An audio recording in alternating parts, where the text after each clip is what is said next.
All right, you lot, I've started recording because I thought for a minute there I was about to fucking forget. So the first thing will be me going, look, rainbow suspended. Yep, and then me swearing. Just another night for the quarantine drama queen. Yeah. That's fine. So, Romeo and Juliet, 2020, Quarantine Drama Queens, Act 1, Prologue. Two households, both alike in dignity, in fair Verona where we lay our scene, from ancient grudge break to new mutiny, where civil blood makes civil hands unclean. From forth the fatal loins of these two foes, a pair of star-crossed lovers take their life, whose misadventured, piteous overthrows do with their death bury their parents' strife. The fearful passage of their death-marked love, and the continuance of their parents' rage, which, but their children's end naught could remove, is now the 2 hours traffic of our stage, the which, if you with patient ears attend, what here shall miss, our toil shall strive to attend. Amend. Act 1, Scene 1, Verona, a public place. Enter Samson and Gregory of the House Capulet, armed with swords and bucklers. Dog of the house of Montague moves me. To move is to stir, and to be valiant is to stand. Therefore, if thou art moved, thou runs the way. True. And therefore women, being the weaker vessels, are ever thrust to the wall. Therefore I will push the Montague's men from the wall and thrust his maids to the wall. Draw thy tool. Here comes two of the house of the Montagues. My naked weapon is out, or frickle. Quarrel, I will back thee. Let us take the law of our sides, let him begin. I will frown as I pass by, and let them take it as they list. Nay, as they dare, I will bite my thumb at them, which is a disgrace to them if they bear it. Enter Abraham and Balthazar. Do you bite your thumb at us, sir? I do bite my thumb, sir. Do you bite your thumb at us, sir? Is the law of our side if I say I? No. No, sir, I do not bite my thumb at you, sir, but I bite my thumb, sir. Do you quarrel, sir? Quarrel, sir? No, sir. If you do, sir, I am for you. I serve as good a man as you. Huh, no better. Well, sir. Say better. Here comes one of my master's kinsmen. Yes, better, sir. You lie. Troy, if you be men. They fight. Enter Benvolio. Ah! Ah! Put up your swords! You know not what you do! Beats down their swords. Enter Tybalt. What art thou drawn among these heartless hinds? Burn thee, Benvolio, look upon thy death. I do but keep the peace. Put up thy sword or manage it to part these men with me. What? Drawn and talk of peace? I hate the word, as I hate hell, all Montagues and thee. Have at thee, coward. They fight. Enter Capulet, Montague, and Prince with attendants. Rebellious subjects, enemies to peace, profaners of this neighbour-stained steel. Will they not hear? What ho, you men, you beasts that quench the fire of your pernicious rage, with purple fountains issuing from your veins on pain of torture. From those bloody hands throw your mistempered weapons to the ground and hear the sentence of your moved prince. 3 civil brawls, bred of an airy word, by thee, old Capulet and Montague, have thrice disturbed the quiet of our streets, and made Verona's ancient citizens cast by their grave beseeming ornaments to wield old partisans in hands as old, cankered with peace, to part your cankered hate. If ever you disturb our streets again, your lives shall pay the forfeit of the peace. For this time, all the rest depart away. You, Capulet, shall go along with me. And Montague, come you this afternoon to know our further pleasure in this case, to old Freetown, our common judgment place. Once more, on pain of death, all men depart. Exit all but Montague and Benvolio. Who set this ancient quarrel new abroach? Speak, nephew, were you by when it began? Here were the servants of your adversary, and yours, close fighting ere I did approach. I drew to part them. In the instant came the fiery Tybalt with his sword prepared, which, as he breathed defiance to my ears, he swung about his head and cut the winds. Nothing hurt withal hissed him in scorn. Where is Romeo? Saw you him today? Right glad I am he was not at this fray. An hour before the worship sun, a troubled mind drave me to walk abroad. So early walking did I see your son. Towards him I made, but he was ware of me and stole into the covert of the wood. I, measuring his affections by my own, that are most busiest when they're most alone, pursued my humour not pursuing his, and gladly shunned who gladly fled from me. Many a morning hath he there been seen, with tears augmenting the fresh morning dew, adding to clouds more clouds with his deep sighs. Away from the light steals home my heavy son, and private in his chamber pens himself. Black and portentous must this humour prove, unless good counsel may the cause remove. My noble uncle, do you know the cause? I neither know it nor can learn of him. Have you opportuned him by any means? Both by myself and many other friends, but he, his own affections' counsellor, is to himself. I will not say how true, but to himself so secret and so close, so far from sounding in discovery, could we but learn from whence his sorrows grow. We would as willingly give cure as know. Enter Romeo. See, where he comes. So please you step aside. I'll know his grievance, or be much denied. I would thou wert so happy by thy stay, to hear true shrift. Come, madam, let's away. Exit Montague. Good morrow, cousin. Is the day so young? But you struck 9. Ay me, sad hours seem long. Was that my father that went hence so fast? It was. What sadness lengthens Romeo's hours? Not having that which, having, makes them short. In love. Out. Of love. Out of her favour, where I am in love. Alas, that love, so gentle in his view, should be so tyrannous and rough in proof. Alas, that love, whose view is muffled still, should without eyes see pathways to his will. He has much to do with hate, but more with love. Why then, O brawling love, O loving hate, O anything, of nothing first create, O heavy lightness, serious vanity, this love feel I, that feel no love in this. Dost thou not laugh? No, cuz I rather weep. Good heart, at what? At thy good heart's oppression. Why, such is love's transgression. Griefs of mine own lie heavy in my breast, which thou wilt propagate, to have it pressed with more of thine. This love that thou hast known doth add more grief to too much of mine own.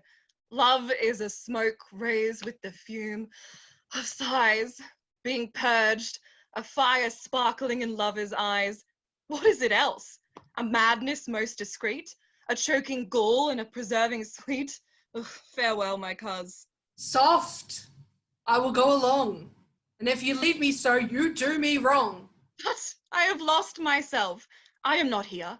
This is not Romeo. He's some other where. Well, tell me in sadness, who is it that you love? Bid a sick man in sadness make his will. Ugh, word ill urged to one that is so ill. In sadness, cousin, I do love a woman. I aimed so near when I supposed you loved. Right good markman, and she's fair, I love. A right fair mark, fair cuz, is soonest hit. Well, in that hit you miss. She'll not be hit with Cupid's arrow. She hath Dian's wit. She will not stay the siege of loving terms, nor bide the encounter of assailing eyes, nor ope her lap to saint seducing gold. Oh, she is rich in beauty, only poor, that when she dies with beauty dies her store. Be ruled by me, forget to think of her. Oh, teach me how I should forget to think. By giving liberty unto thine eyes. Examine other beauties. 'Tis the way to call hers exquisite. In question more, these happy masks that kiss fair ladies' brows being black, put us in mind they hide the fair. He that is struck and blind cannot forget the precious treasure of his eyesight lost. Show me a mistress that is passing fair. What doth her beauty serve, but as a note where I may read who passed that passing fair? Farewell, thou canst not teach me to forget. I'll pay that doctrine, or else die in debt. Exit. Scene 2, a street. Enter Capulet, Paris, and servant. But Montague was bound as well as I, in penalty alike, and 'tis not hard, I think, for men so old as we to keep the peace. Of honourable reckoning are you both, and pity 'tis you lived at odds so long. But now, my lord, what say you to my suit? Saying, what I have said before. My child is yet a stranger in the world. She hath not yet seen the change of a more appropriate number of years than 14. Let 2 more summers wither in their pride, ere we may think her right to be a bride. Younger than she, our happy mothers may. Oh, Lord. And too soon marred are those so early made. The earth hath swallowed all my hopes, but she is the hopeful lady of my earth. But woo her, gentle Paris, get her heart. My will to her consent is but a part. And she agree, within her scope of choice lies my consent and fair according voice. This night I hold an old accustomed feast, whereto I have invited many a guest, such as I love, and you among the store, one more most welcome, makes my number more. Come, go with me. To servant, giving a paper. There go, sirrah, trudge about through fair Verona. Find those persons out whose names are written here, and to them say, my house and welcome on their pleasure stay. Exeunt Capulet, Paris, and servant. Enter Benvolio and Romeo. Tut, man, one fire burns out, another's burning. One pain is lessened by another's anguish. Turn giddy and be holped by backward turning. One desperate grief cures with another's languish. Take thou some new infection to thine eye, and the rank poison of the old will die. Your Plainton leaf is excellent for that. For what, I pray thee? For your broken shin. Why, Romeo, art thou mad?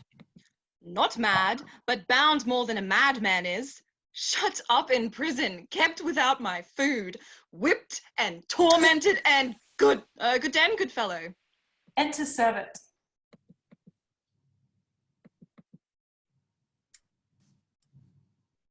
Godden, I pray, sir, can you read? Stay, fellow, I can read. Reads a list of names. A fair assembly. Whither should they come? To supper, to our house. Whose house? My master's. My master is the great rich Capulet, and if you be not of the house of Montagues, I pray, come and crush a cup of wine. Rest you merry. Exit. At this the same ancient feast of Capulets sups the fair Rosaline, whom thou lovest, with all the admired beauties of Verona. Go thither, and with unattained eye compare her face with some or other I shall show, and I will make thee think thy swan a crow. When the devout religion of mine eye maintains such falsehood, then turn tears to fires, and these who often drowned could never die. Transparent heretics, be burnt for liars. One fairer than my love. The all-seeing sun ne'er saw her match since first the world begun. Tut, you saw her fair, none else being by. Herself poised with herself in either eye. But just let there be waged your lady's love gainst some other maid that I will show you shining at this feast. And she shall scant show well now that she shows best. I'll go along, no such sight to be shown, but to rejoice in splendour of mine own. Exit. Scene 3, a room in Capulet's house. Enter Lady Capulet and nurse. Nurse, where's my daughter? Call her forth to me. What, Juliet? Enter How Juliet. now? How now? Who calls? Your mother. Madam, I am here. What is your will? This is the matter. Nurse, give leave a while. We must talk in secret. Nurse, come back again. I have remembered me, thou's hear our counsel. Thou knowest my daughter's of a pretty age. Faith, I can tell her age unto an hour.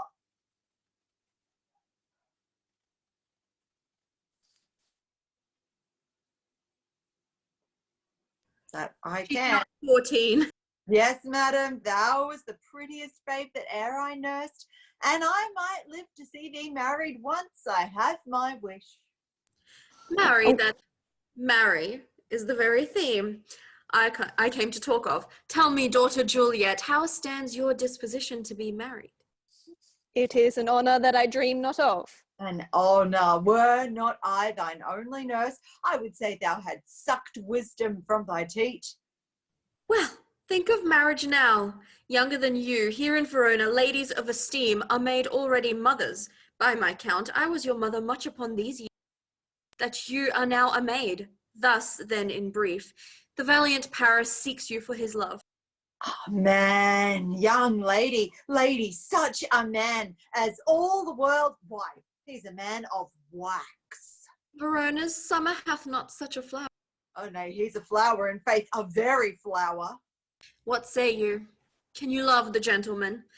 This night you shall behold him at our feast. Read o'er the volume of young Paris's face, and find delight writ there with beauty's pen.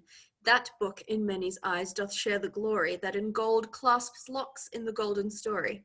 So shall you share all that he doth possess, by having him making yourself no less. No less, nay, bigger. Women grow by men. Speak briefly. Can you like of Paris's love? I'll look to like, if looking liking move. But no more deep will I dart mine eye than your consent gives strength to make it fly. Exit. Scene 4, a street. Enter Romeo, Mercutio, Benvolio with 5 or 6 maskers, torchbearers, and others. What? Shall this speech be spoke for our excuse, or shall we go on without an apology? Well, the date is out of such prolixity. We'll have no Cupid hoodwinked with a scarf, but let them measure us by what they will. We'll measure them a measure, and be gone. Give me a torch. I'm not for this ambling. Being but heavy, I will bear the light. Nay, gentle Romeo, we must have you dance. Not I, believe me. You have dancing shoes with nimble soles. I have a soul of lead, so stakes me to the ground I cannot move. You are a lover. Borrow Cupid's wings and soar with them above a common bound. I am too sore and pierced with his shaft to soar with his light feathers, and so bound, I cannot bound a pitch above dull woe. Under love's heavy burden do I sink. And to sink in it, should you burden love, too great oppression for a tender thing. Is love a tender thing? It is too rough, too rude, too boisterous, and it pricks like thorn. If love be rough with you, be rough with love. Prick love for pricking, and you beat love down. Give me a case to put my visage in, a visor for a visor. What care I? What curious eye doth quote deformities? Come, knock and enter, and no sooner in than every man betake him to his legs. A torch for me. Let wantons light of heart tickle the senseless rushes with their heels. I'll be a candle holder and look on. The game was ne'er so fair, and I am done. Ah, tut, done's the mouse, the constable's own word. If thou art done, we'll draw thee from the mire of this Sir Reverence love, wherein thou stickest up to the ears. Come, we burn daylight, ho! Nay, that's not so. I mean, sir, in delay, we waste our lights in vain like lamps by day. Take our good meaning, for our judgment sits 5 times in that ere once out in our 5 wits. And we mean well in going to this mask, but 'tis no wit to go. Why, may one ask? I dreamed a dream tonight. So did I. Well, what was yours? The dreamers often lie. In bed asleep, while they do dream things true. Oh, then I see Queen Mab hath been with you. She is the fairy's midwife, and she comes drawn with a team of little atomies, athwart men's noses as they lie asleep. Her chariot is an empty hazelnut made by the joinous squirrel or old grub, time out of mind of the fairy's coachmakers. And in this state she gallops night by night through lovers' brains, and then they dream of love. Sometimes she gallops over a courtier's nose, and then dreams he of smelling out a suit, and sometimes comes she with a tith-pig's tail, tickling a parson's nose as he lies asleep. Then dreams he of another benefice. Sometimes she driveth over a soldier's neck, and then dreams he of cutting foreign throats, plays drums in his ear, at which he starts and wakes, and thus being frightened, swears a prayer or two, and sleeps again.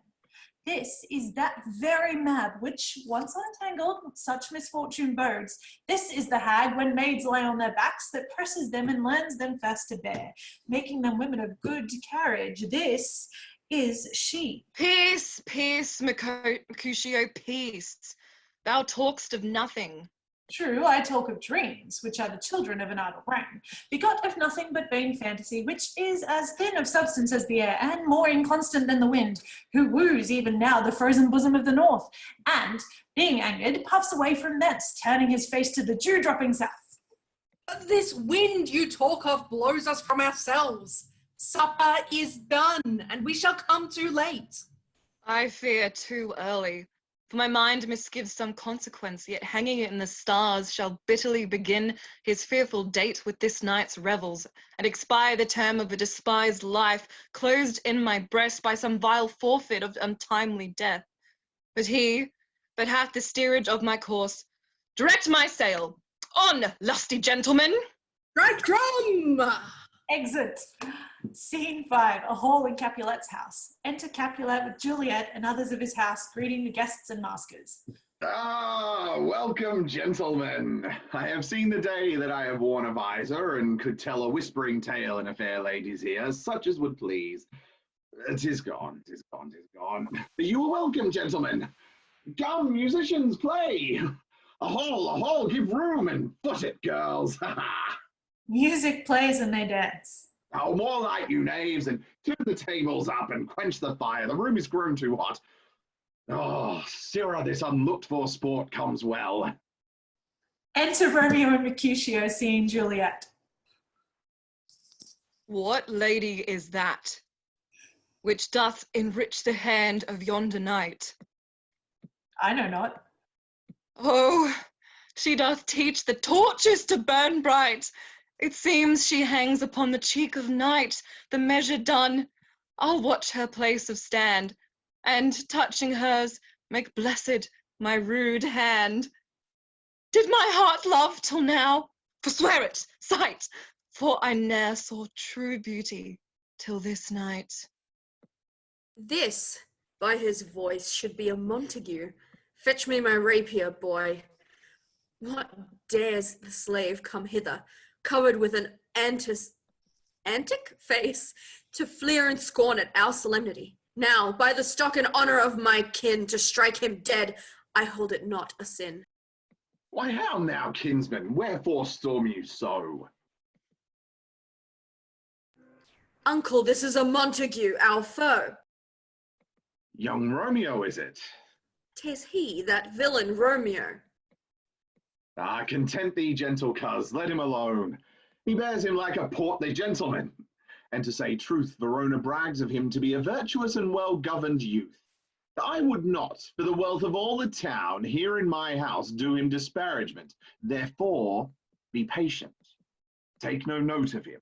It is my will, the which if thou respect, show a fair presence, and put off these frowns and ill-beseeming semblance for a feast. It fits, then such a villain is a guest. I'll not endure him. He shall be endured. What, goodman boy, I say, he shall. Go to. Am I the master here, or you? Why, uncle, 'tis a shame. Go to, go to. You are a saucy boy, is it so indeed? You are a princox. Go, be quiet, or... More light, more light! For shame, I'll make you quiet. Patience, perforce with wilful choler meeting, makes my flesh tremble in their different greeting. I will withdraw, but this intrusion shall now, seeming sweet, convert to bitter gall. Exit. If I profane with my unworthiest hand this holy shrine, the gentle fine is this, my lips, two blushing pilgrims, ready stand to smooth that rough touch with a tender kiss. Good pilgrim, you do wrong your hand too much, which mannerly devotion shows in this. For saints have hands that pilgrims' hands do touch, and palm to palm is holy palmer's kiss. Have not saints lips, and holy palmers too? Aye, pilgrim, lips that they must use in prayer. Oh, then, dear saint, let lips do what hands do. They pray, grant thou, lest faith turn to despair. Saints do not move, though grant for prayer's sake. Then move not, all my prayers' effect I take. Thus from my lips, by yours, my sin is purged. Then have my lips the sin that they have took. Sin from thy lips, O trespass sweetly urged, give me my sin again. You kiss by the book. Madam, your mother craves a word with you. What is her mother? Marry, bachelor, her mother is the lady of the house, and a good lady, and a wise and virtuous. I nursed her daughter that you talked withal. I tell you, he that can lay hold of her shall have the chinks. Is she a Capulet? Oh, dear account, my life is my foe's debt. Away, begone, this sport is at the best. Aye, so I fear, the more is my unrest. Nay, gentlemen, prepare not to be gone. We have a trifling foolish banquet towards. Is it e'en so? Why then I thank you all. I thank you, honest gentlemen. Good night. Exit all but Juliet and nurse. Come hither, nurse. Mm. What is yond gentleman? I know not. Go ask his name, if he be married. My grave is like to be my wedding bed. His name is Romeo, and a Montague, the only son of your great enemy. My only love sprung from my only hate. Too early seen unknown and known too late. Prodigious birth of love it is to me that I must love a loathed enemy. Exit. Act 2, Scene 1. A lane by the wall of Capulet's orchard. Enter Romeo. Can I go forward when my heart is here? Turn back, dull earth, and find thy centre out. He climbs the wall and leaps down within it. Enter Benvolio and Mercutio. Romeo! Oh, my cousin, Romeo! He is wise, and on my life hath stolen him home to bed. He ran this way and leaped this orchard wall. Call good Mercutio. Nay, I'll conjure too. Romeo, humours, madman, passion, lover, appear thou in the likeness of a sigh. Speak but one rhyme, and I am satisfied. Cry but cry me. Pronounce but love and dove. He heareth not, he stirreth not, he moveth not. The ape is dead, and I must conjure him. I conjure thee by Rosalind's bright eyes, by her high forehead and her scarlet lip, by her fine foot, straight leg, and quivering thigh, and the demesnes that their adjacent lie, that in thy likeness thou appear to us. And if he hear thee, thou wilt anger him. This cannot anger him. My invocation is fair and honest, and in his mistress's name. I conjure only but to raise him up. Oh, come, come, he hath hid himself amongst these trees, to be consulted with the humorous night. Blind is his love, and best befits the dark. If love be blind, love cannot hit the mark. Romeo, that she were, oh, that she were, an open, etc., thou a popper and pear. Romeo, good night. I'll to my truckle bed. This field bed is too cold for me to sleep. Come, shall we go? Go then, for 'tis in vain to seek him here, that means not to be found. Exit. Scene 2, Capulet's orchard. Enter Romeo. He jests at scars that never felt a wound. Juliet appears above at a window. But soft, What light through yonder window breaks? It is the east, and Juliet is the sun. Arise, fair sun, and kill the envious moon, who is already sick and pale with grief, that thou, her maid, art far more fair than she. It is my lady. Oh, it is my love. Oh, that she knew she were. She speaks, yet she says nothing. What of that? Her eye discourses. I will answer it. I am too bold. 'Tis not to me she speaks. Two of the fairest stars in all the heaven, having some business, do entreat her eyes to twinkle in their spheres till they return. See how she leans her cheek upon her hand. Oh, that I were a glove upon that hand, that I might touch that cheek. Ay me. She speaks. Oh, speak again, bright angel, for thou art as glorious to this night, being o'er my head as is a winged messenger of heaven. Oh, Romeo, Romeo, wherefore art thou Romeo?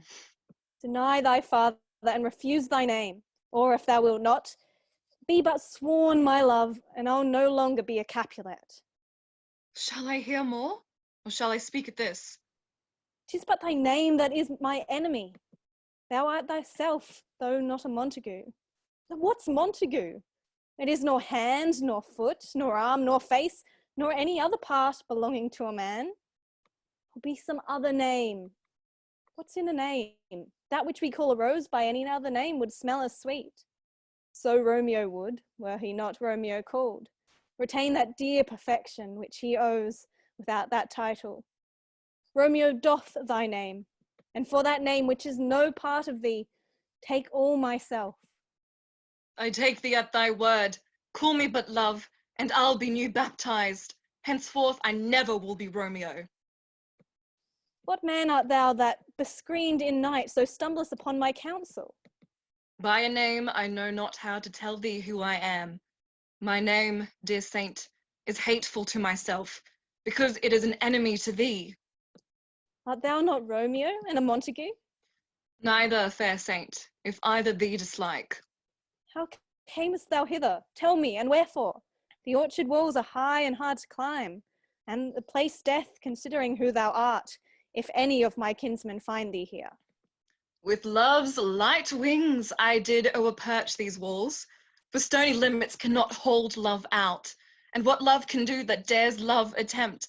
Therefore thy kinsmen are no let to me. If they do see thee, they will murder thee. Alack, there lies more peril in thine eye than 20 of their swords.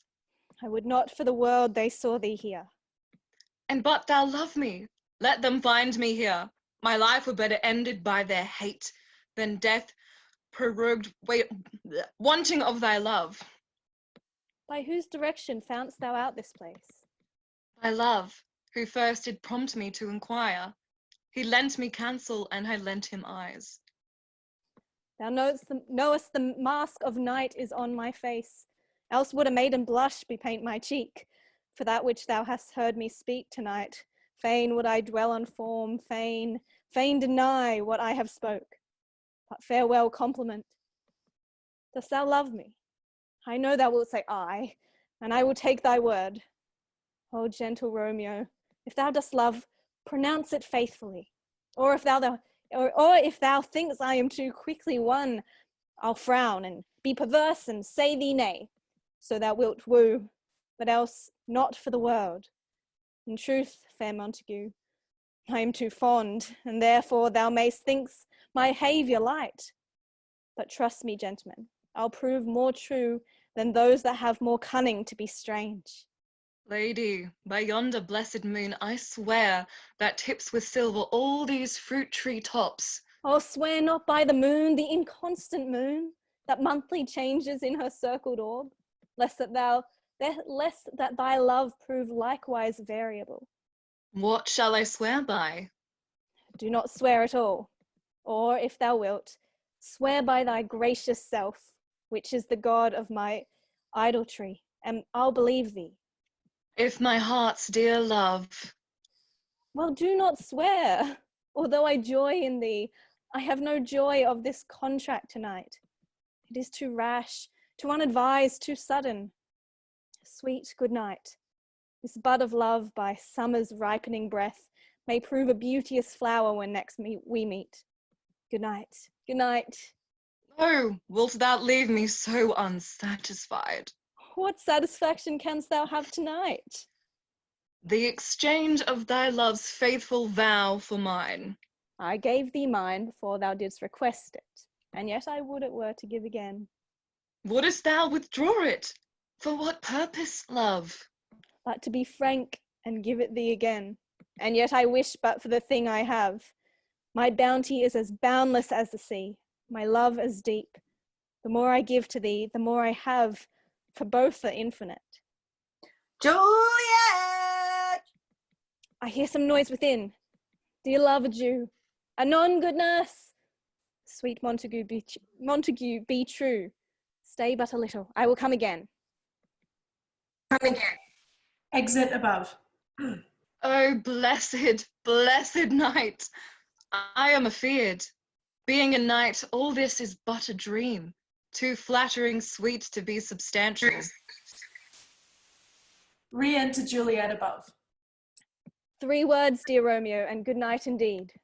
If that thy bent of love be honourable, thy purpose marriage, send me word tomorrow, by one that I'll procure to come to thee, where and what time thou wilt perform the rite, and all my fortunes at thy foot I'll lay, and follow thee, my lord, throughout the world. Madam! I come anon. But if thou mean'st not well, I do beseech thee. Madam! By and by I come. To cease thy suit and leave me to my grief. Tomorrow will I send. So thrive my soul. 1,000 times good night. Exit above. 1,000 times the worse to want thy light. Romeo retires. Re-enter Juliet above. Romeo. Oh, for a falconer's voice to lure this tassel gentle back again. It is my soul that calls upon thy name. How silver sweet sound lovers' tongues by night, like softest music to attending ears. Romeo, My dear, at what o'clock tomorrow shall I send to thee? at the hour of 9. I will not fail. 'Tis 20 years till then. I have forgot why I did call thee back. Let me stand here till thou remember it. I shall forget to have thee stand there, still stand there, remembering how I love thy company. And I'll still stay to have thee still forgetting any other home but this. 'Tis almost morning. I would have thee gone, and yet no further than a wanton's bird. I would I were thy bird. Good night, good night. Parting is such sweet sorrow, that I shall say good night till it be morrow. Exit above. Sleep dwell upon thine eyes, peace in thy breast.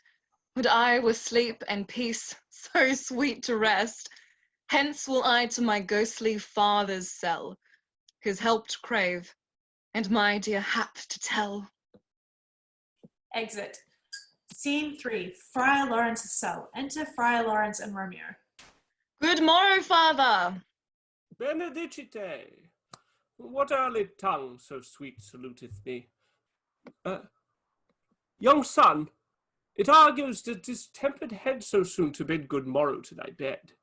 Care keeps his watch in every old man's eye, and where care lodges, sleep will never lie. But where unbruised youth with unstuffed brain doth couch his limbs, there golden sleep doth reign. Therefore thy earliness doth me assure thou art uproused by some distemperature. Or if not so, then here I hit it right. Our Romeo hath not been in bed tonight. That last is true. The sweeter rest was mine. God pardon sin! Wast thou with Rosaline? With Rosaline, my ghostly father? No, I forgot that name, and that name's woe. That's my good son. But where hast thou been then? I'll tell thee, ere thou ask it me again. I have been feasting with mine enemy, where on a sudden one hath wounded me. That's by me wounded, Both are remedies within thy help, and holy physic lies. Be plain, good son, and homely in thy drift. Riddling confession finds but riddling shrift. Then plainly know my heart's dear love is set on the fair daughter of rich Capulet. As mine on hers, so hers is set on mine, and all combined, save what thou must combine by holy marriage. When and where and how we met, we wooed and made exchange of vow. I'll tell thee as we pass, but this I pray, that thou consent to marry us today. Holy St. Francis, what a change is here! Is Rosaline, whom thou didst love so dear, so soon forsaken? How much salt water thrown away in waste to season love, that of it doth not taste? If e'er thou wast thyself, and these woes thine, thou and these woes were all for Rosaline. And art thou changed? Pronounce this sentence then. Women may fall when there's no strength in men. Thou chidest me off for loving Rosaline. For doting, not for loving, pupil mine. I pray thee, chide not. She whom I love now doth grace for grace and love for love allow. The other did not so. Oh, she knew well thy love did read by rote and could not spell. But come, young waverer, come go with me, in one respect I'll thy assistant be. For this alliance may so happy prove, to turn your household's rancour to pure love. Oh, let us hence. I stand on sudden haste. Wisely and slow, they stumble that run fast, I mean. Excellent. Scene 4, a street. Enter Benvolio and Mercutio. Oh, crap. Where the devil should this Romeo be? Came he not home tonight? Not to his father's. I spoke with these man. Tybalt, the kinsman of old Capulet, hath sent a letter to his father's house. What? A challenge on my life. Romeo will answer it. Any man that can write may answer a letter. Nay, he will answer the letter's master. How he dares, being dead. Alas, poor Romeo. He is already dead. Stabbed with a white wench's black eye, shot through the air with a love song. And is he a man to encounter Tybalt? Why? What is Tybalt? More than Prince of Cats, I can tell you. Oh, he is the courageous captain of compliments. He fights as you sing prick song, keeps time, distance and proportion, rests me with his minim rest, 1, 2, and a third in your bosom. The very butcher of a silk button, the gentleman of the very first house, of the first and second cause. Ah, the immortal Pisano, the punto robusto, the high. The what? The pox of such antic lisping affecting fantasticos. These new tuners of accents by Jesu are very good played. Why, is not this a lamentable thing, grandsire, that we should be thus afflicted with these strange flies, who stand so much on the new form that they cannot at ease on the old bench? Enter Romeo. Here comes Romeo. Signor Romeo, bonjour. There's a French salutation to your French slop. You gave us the counterfeit fairly last night. Good morrow to you both. What counterfeit did I give you? The ship, sir, the slip. Can you not conceive? Pardon, good Mercutio. My business was great, and in such a case as mine, a man may strain courtesy. That's as much to say, such a case as yours constrains a man to bow in the hands. Meaning to courtesy. Thou hast most kindly hit it. A most courteous exposition. Well said. Follow me this jest now, till thou hast worn out thy pump, that when the single soul of it is worn, the jest may remain after the wearing soul singular. No single soul jest, solely singular for the singleness. Come between us, good Benvolio, my wits faint. Switch and spurs, or I'll cry a match. Nay, if thy wits run the wild goose chase, I am done. For thou hast more of the wild goose in one of thy wits than I am sure I have in my whole 5. Was I with you there for the goose? Thou wast never with me for anything when thou wast not there for the goose. Thy wit is a very bitter sweeting. It is a most sharp sauce. And is it not well served into a sweet goose? Oh, here's a little cheverel that stretches from an inch narrow to an ell broad. Stop there! Stop there! Thou desirest me to stop in my tail against the hair. Thou wouldst else have made thy tail large. Oh, thou art deceived. I would have made it short, for I was come to the whole depth of my tail, and meant indeed to occupy the argument no longer. Here's goodly gear. Enter nurse. A sail! A sail! God ye good morrow, gentlemen. God ye good den, fair gentlewoman. Is it good den? 'Tis no less, I tell you, for the bawdy hand of the dial is now upon the prick of noon. Out upon you. What a man are you? One gentlewoman that God hath made for himself to mar. Gentlemen, can any of you tell me where I might find the young Romeo? I can tell you, but young Romeo will be older when you have found him that he was when you sought him. I am the youngest of that name, for fault of a worse. You say well. Yea, is the worst well? If you be he, sir, I desire some confidence with you.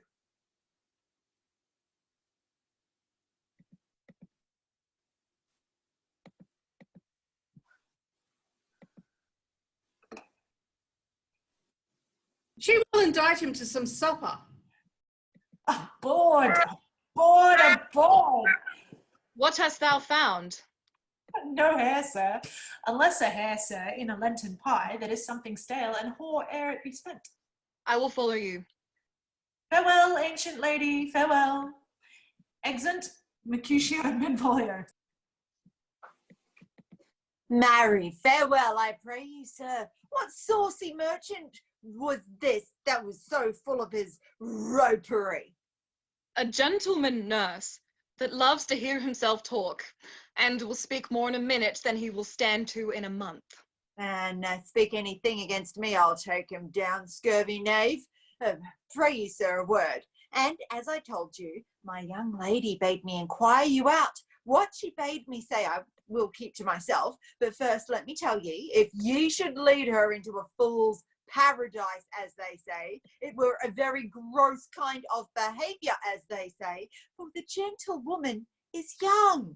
And therefore, if you should deal double with her truly, and it were an ill thing to be offered to any gentlewoman, and very weak dealing. Nurse, commend me to thy lady and mistress. I protest unto thee. Good heart, and in faith I will tell her as much. Lord, she will be a joyful woman. What wilt thou tell her? Nurse, thou dost not mark me. I will tell her, sir, that you do protest, which, as I take it, is a gentleman-like offer. Bid her devise some means to come to Shrift this afternoon, and there she shall at Friar Lawrence's cell be shrived and married. Here is for thy pains. No, truly, sir, not a penny. Go to, I say you shall. This afternoon, sir. Well, she shall be there. And stay, good nurse, behind the abbey wall. Within this hour my man shall be with thee. Farewell, be trusty, and I'll quit thy pains. Farewell, commend me to thy mistress. Now, God in heavens, bless thee. Hark you, sir. What sayest thou, my dear nurse? Is your man secret? Did you ne'er hear say two may keep counsel putting one away? I warrant thee, my man's as true as steel. Well, sir, my mistress is the sweetest lady. Lord, when 'twas a little prating thing. Oh, there is a nobleman in town, one Paris, that would fain lay knife aboard, but she, good soul, has as lief see a toad, a very toad as see him. I anger her sometimes and tell her that Paris is the proper man, but I'll warrant you when I say so, she looks as pale as any clout in the versal world. Doth not Rosemary and Romeo both begin with the letter? Ay, nurse, what of that? Both with an R. I mocker. That's the dog's name. R is for the... no, I know it begins with some other letter, and she had the prettiest sententious of it, of you and Rosemary, that it would do you good to hear. Commend me to thy lady.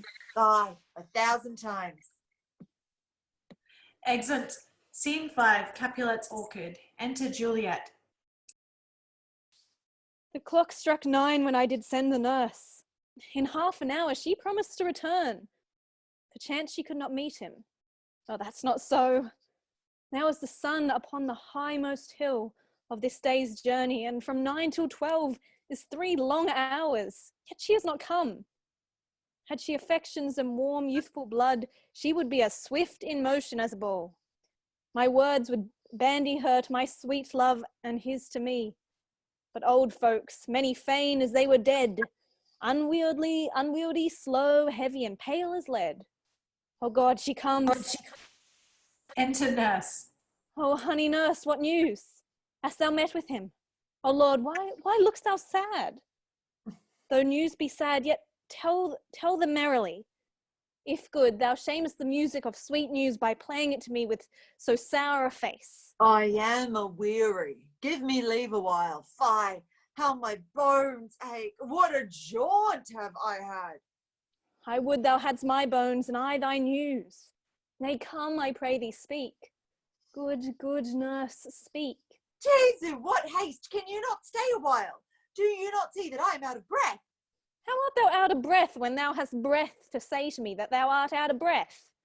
The excuse that thou dost make in this delay is longer than the tale thou dost excuse.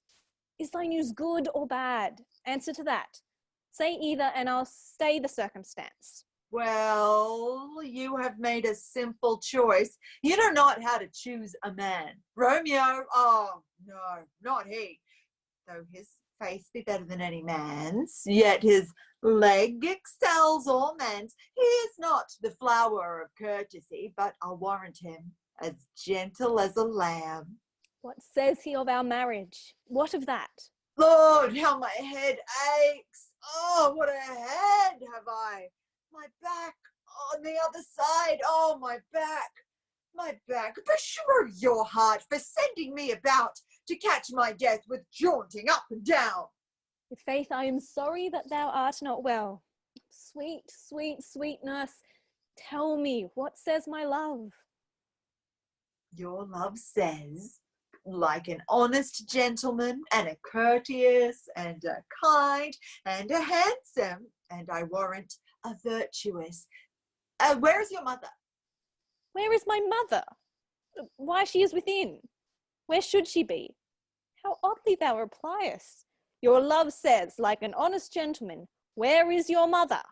Have you got leave to go to shrift today? I have. Then hie you hence to Friar Lawrence' cell. There stays a husband to make you a wife. Now comes the wanton blood up in your cheeks. They'll be in scarlet straight at any news. Hie you to church. I must another way to fetch a ladder, by the which your love must climb a bird's nest soon when it is dark. I am the drudge and toil and your delight, but you shall bear the burden soon at night. Go, I'll to dinner. Hie you to the cell. Hie to high fortune. Honest nurse, farewell. Exeunt. Scene 6. Friar Lawrence's cell. Enter Friar Lawrence and Romeo. So smile the heavens upon this holy act, that after hours with sorrow chide us not. Amen, amen. But come what sorrow can, it cannot countervail the exchange of joy that one short minute gives me in her sight. Do thou but close our hands with holy words, then love devouring death do what he dare. It is enough I may but call her mine. These violent delights have violent ends, and in their triumph die, like fire and powder which as they kiss consume. The sweetest honey is loathsome in his own deliciousness, and in the taste confounds the appetite. Enter Juliet. Here comes the lady. Oh, so light a foot will ne'er wear out the everlasting flint. A lover may bestride the gossamer that idles in the wanton summer air, and yet not fall. Ah, so light is vanity. Good even to my ghostly confessor. Romeo shall thank thee, daughter, for us both. As much to him else is to his thanks too much. Ah, Juliet, if the measure of thy joy be heaped like mine, and that thy skill be more to blazon it, then sweeten with thy breath this neighbour air, and let rich music's tongue unfold the imagined happiness that both receive in either by this dear encounter. Conceit, more rich in matter than in words, brags of his substance, not of ornament. They are but beggars that can count their worth. But my true love is grown to such excess, I cannot sum up some of half my wealth.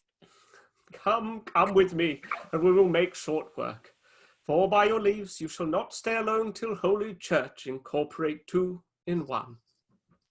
Exeunt intermission. All right, peeps.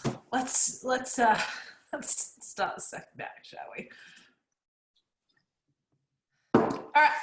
Act 3, Scene 1, a public place. Enter Mercutio, Benvolio, page, and servants. I pray thee, good Mercutio, let's retire. The day is hot, and the Capulets abroad, and if we meet, we shall not scrape a brawl. For now, these hot days, is the mad blood stirring. Thou art like one of those fellows that, when he enters the confines of a tavern, claps me his sword upon the table and says, God, send me no need of thee. And by the operation of the second cup draws it on the drawer, when indeed there is no need. Am I like such a fellow? Come, thou art as hot a jack in thy mood as any in Italy. Oh, and what too? Ay, and there were two such. We should have none shortly, for one would kill the other.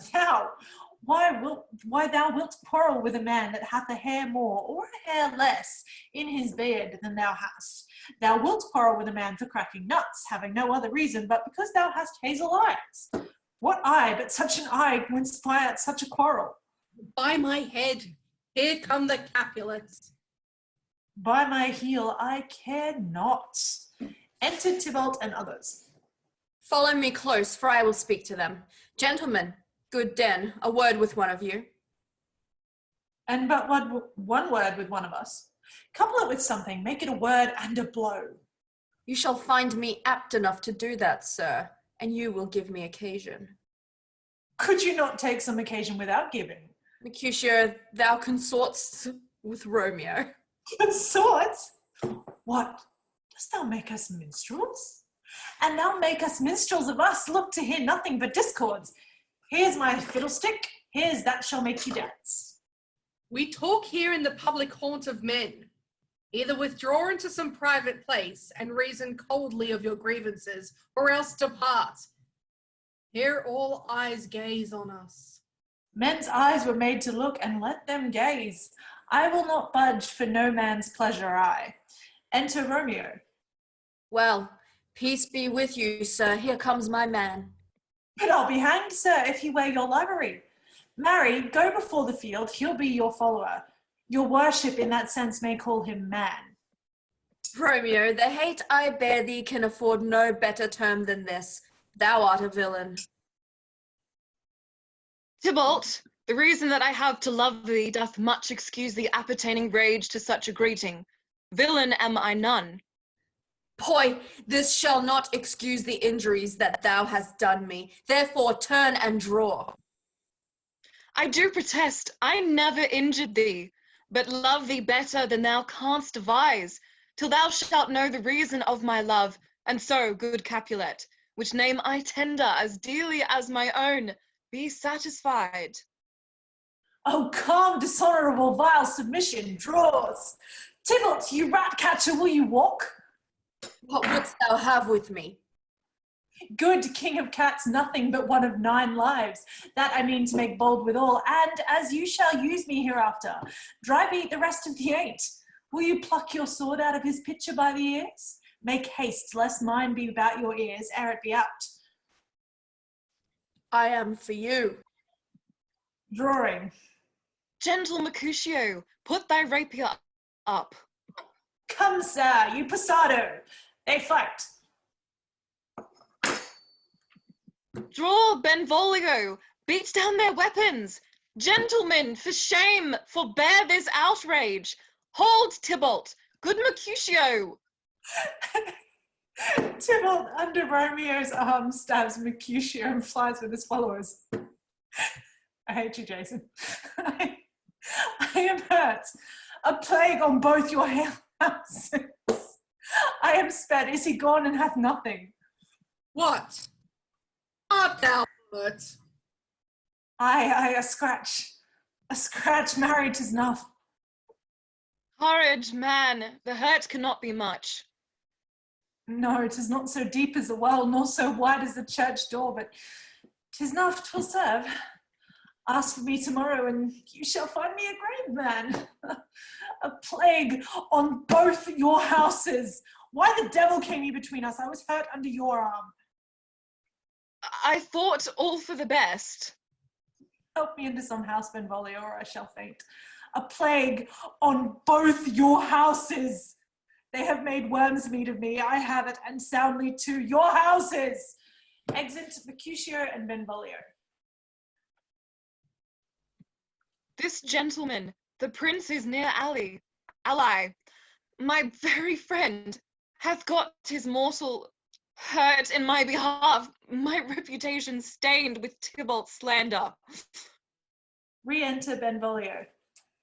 Romeo! Brave Mercutio's dead. This day's black fate on more days doth depend. This but begins the woe, others must end. Here comes the furious Tybalt back again. Alive in triumph, and Mercutio slain, fire-eyed fury be my conduct now.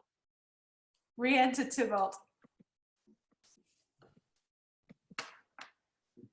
Now, Tybalt, take the villain back again, that late thou gavest me, for Mercutio's soul is but a little way above our heads, staying for thine to keep him company. Either thou or I, or both, must go with him. Thou wretched boy that didst consort him here shall with him hence. This shall determine that. They fight. Tybalt falls. Romeo, away, be gone! The citizens are up and Tybalt slain. Stand not amazed, the prince will doom thee death if thou art taken. Hence be gone, away! Oh, I am fortune's fool. Why just thou stay? Exit Romeo. Enter Prince attended, Montague, Capulet, their wives, and others. Where are the vile beginners of this fray? O noble prince, I can discover all, the unlucky manager this fatal brawl. There lies the man, slain by young Romeo, that slew thy kinsman, brave Mercutio. Tybalt, my cousin, oh my dear kinsman, prince, as thou art true, for blood of ours shed blood of Montague. Benvolio, who began this bloody fray? Tybalt, here slain, whom Romeo's hand did slay. Romeo that spoke him fair, bade him bethink how nice the quarrel was, and urged withal your high displeasure.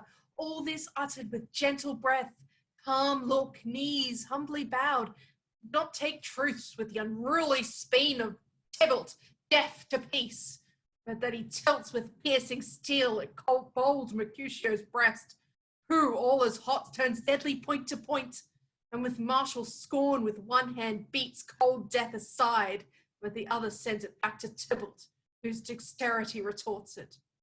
Romeo, he cries aloud, hold friends, friends part! And swifter than his tongue, his agile arm beats down their fatal points. And twixt them rushes, underneath whose arm an envious thrust from Tybalt hits the life of stout Mercutio. And then Tybalt fled. But by and by comes back to Romeo, who had but newly entertained revenge. And to it they go like lightning, for ere I could draw to part them, was Tybalt slain. And as he fell, did Romeo turn and fly. This is the truth, or let Benvolio die. He is a kinsman to the Montague. Affection makes him false. He speaks not true. I beg for justice, which thou, prince, must give. Romeo slew Tybalt. Romeo must not live. Romeo slew him. He slew Mercutio. Who now the price of his dear blood doth owe? Not Romeo, prince. He was Mercutio's friend. His fault concludes but what the law should end the life of Tybalt. And for that offence, immediately we do exile him hence. I have an interest in your hate's proceeding. My blood for your rude brawls doth lie a bleeding. But I'll immerse you with so strong a fine that you'll all repent the loss of mine. I will be deaf to pleading and excuses, nor tears nor prayers shall purchase out abuses. Therefore, use none. Let Romeo hence in haste.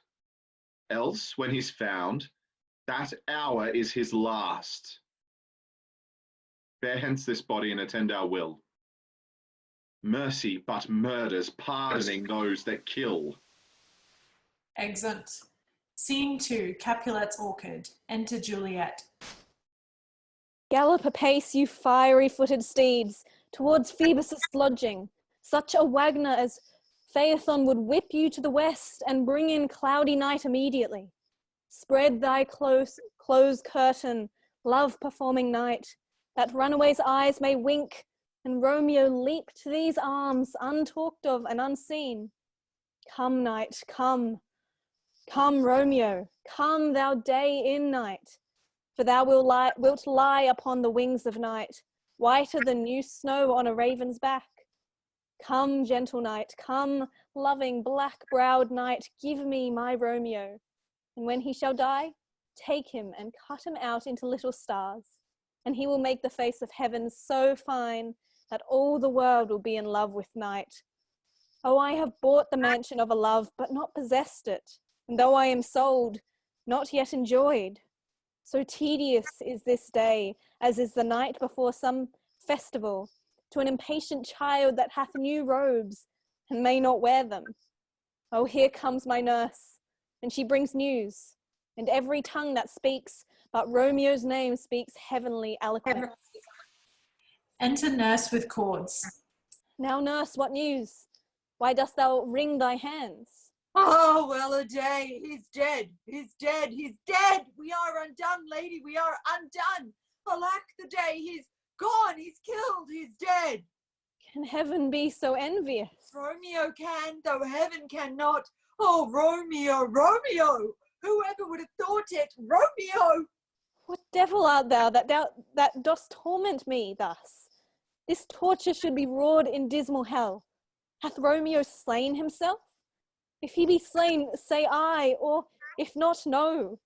Brief sounds determine of my weal or woe. I saw the wounds, I saw it with mine eyes, God save the mark. Here, on his manly breast, pale, pale as ashes, all bedaubed in blood, all in gore blood. I swooned at the sight.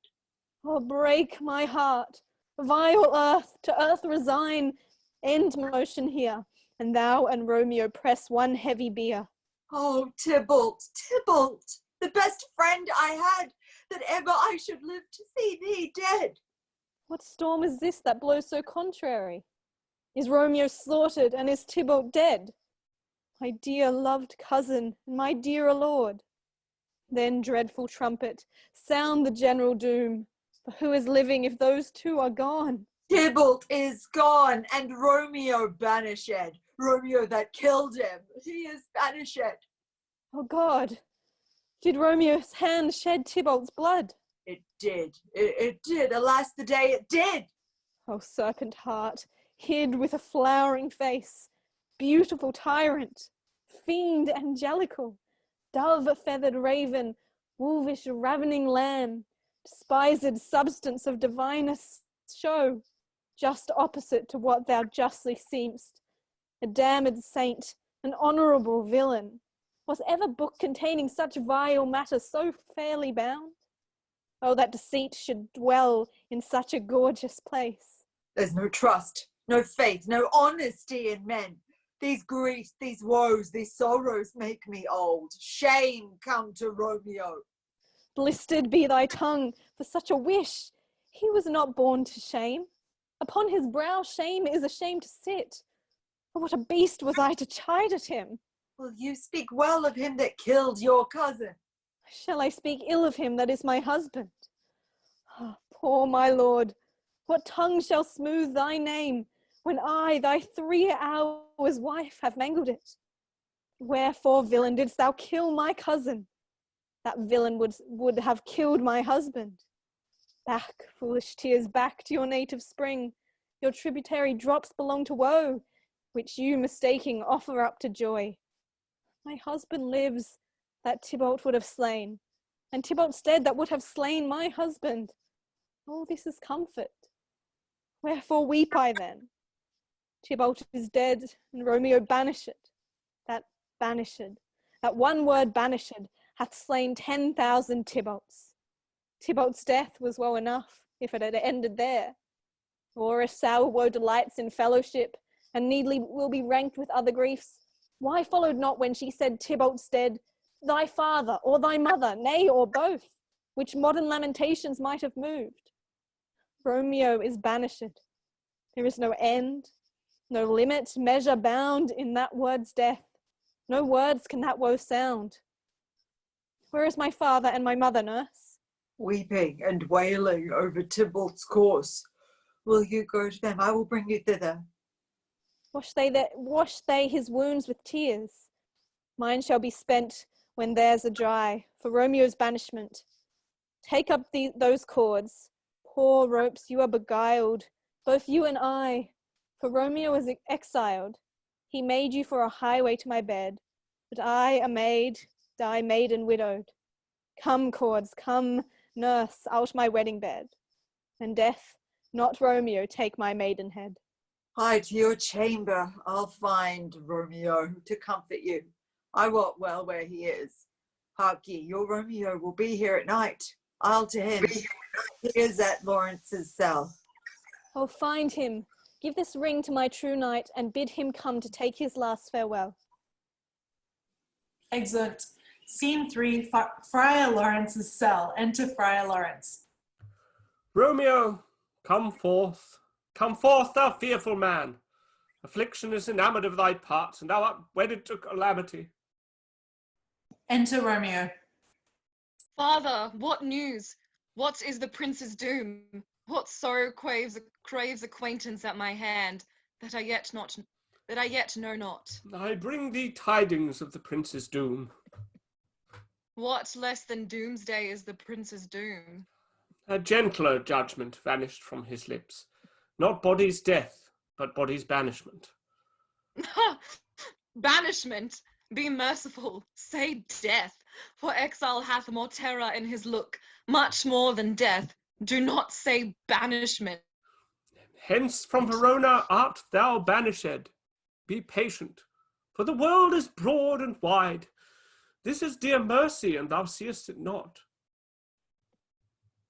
'Tis torture, and not mercy. Heaven is here, where Juliet lives, and every cat and dog and little mouse, every unworthy thing, live here in heaven and may look on her, but Romeo may not. More validity, more honourable state, more courtship lives in carrion flies than Romeo. They may seize on the white wonder of dear Juliet's hand, and steal immortal blessing from her lips, who even in pure and vestal modesty still blush, as thinking their own kisses sin. But Romeo may not. He is banished. Flies may do this, but I from this must fly. They are free men, but I am banished. And sayest thou yet that exile is not death? Hadst thou no poison mixed, no sharp ground knife, no sudden mean of death, though ne'er so mean, but banished to kill me? Banished! O friar, the damned use that word in hell, howlings attend it. How hast thou the heart, being a divine, a ghostly confessor, a sin absolver, and my friend professed to mangle me with that word, banished? Thou fond mad man, hear me but speak a word.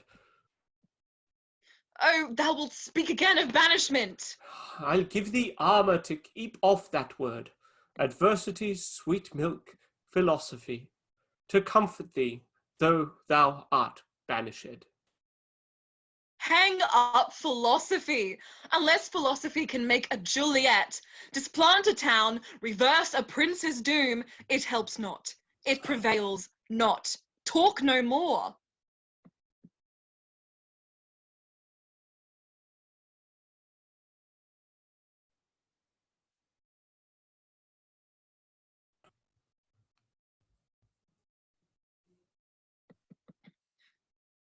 How should they, when that wise men have no eyes? Let me dispute with thee of thy estate. Thou canst not speak of that thou dost not feel. Wert thou as young as I, Juliet thy love, an hour but married, Tybalt murdered, doting like me and like me banished, then mightest thou speak, then mightest thou tear thy hair and fall upon the ground as I do now. Knocking within. Arise, one knocks. Good Romeo, hide thyself. Who's there? Romeo, arise. Thou wilt be taken. Stay a while. Stand up. Run to my study. By and by. Who knocks so hard? Whence come you? What's your will? Let me come in and you shall know my errand. I come from Lady Juliet. Oh, welcome then. Enter nurse. Oh, tell me, holy friar, where is my lady's lord? There on the ground, with his own tears made drunk. Oh, he is even in my mistress's case, just in her case, even so like she, blubbering and weeping, weeping and blubbering. Stand up, stand, and you be a man for Juliet's sake, for her sake, rise and stand. Spakest thou of Juliet? How is it with her? Doth she not think me an old murderer? Now I have stained the childhood of our joy with blood removed but little from her own? Where is she? And how doth she? And what says my concealed lady to our cancelled love? Oh, she says nothing, sir, but weeps and weeps, and now falls on her bed, and then starts up again, and Tybalt calls, and then on Romeo cries, and then down falls again. As if that name, shot from the deadly level of a gun, did murder her, as that name's cursed hand murdered her kinsman. Oh, tell me, friar, tell me, and that vile part of this anatomy doth my name lodge. Drawing his sword. Hold thy desperate hand. Art thou a man? Thy form cries out thou art. Thy tears are womanish. Thy wild acts denote the unreasonable fury of a beast. Unseemly woman in a seeming man. Thou hast amazed me. By my holy order, I thought thy disposition better tempered. Hast thou slain Tybalt? Wilt thou slay thyself? And slay thy lady too, that lives in thee, by doing damned hate upon thyself? But rouse thee, man. Thy Juliet is alive, for whose dear sake thou wast but lately dead.